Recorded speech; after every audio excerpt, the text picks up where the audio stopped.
goes right to my dad's house. Moroni's Trump.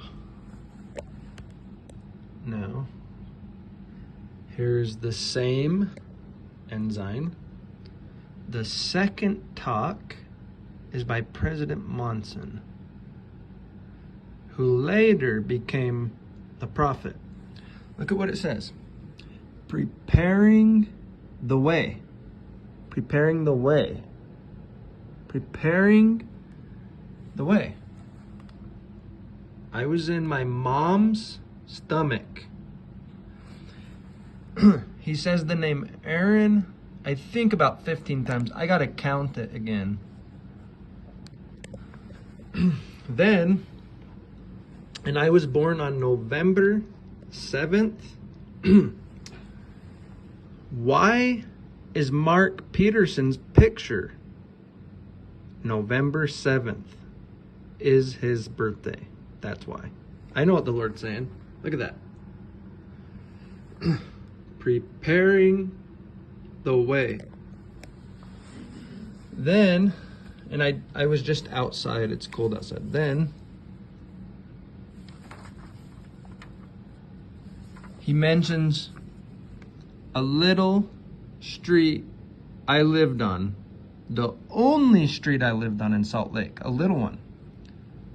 Indiana Avenue. And in the same sentence, my name. Or the same paragraph.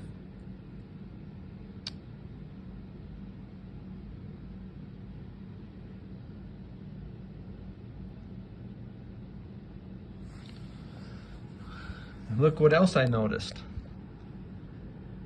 Because I've had social problems, anxiety.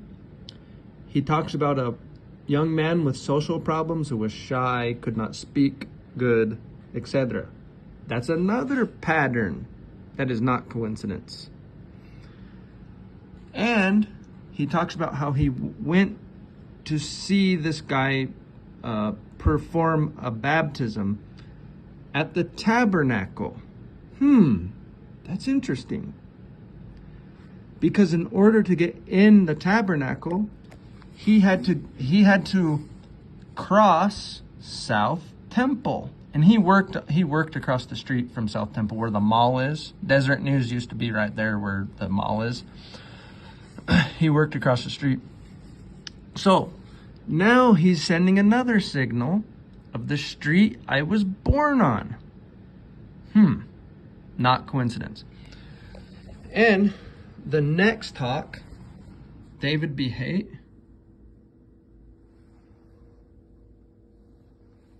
I met him on South Temple when I was crossing the street. I did not know I was born on South Temple, but until the last couple years. But I met him on South Temple, and there it's talking about, it's indicating South Temple right there, where he had to go to the tabernacle. So he had to cross South Temple. I know the Lord is sending me a signal. And it's interesting too, because I walked across the street with this guy on South Temple. Look, the very next talk. I have not met a lot of apostles. I've only met 2 in Salt Lake. Both of them I met on South Temple. Elder Perry and Elder Haight. So that's that.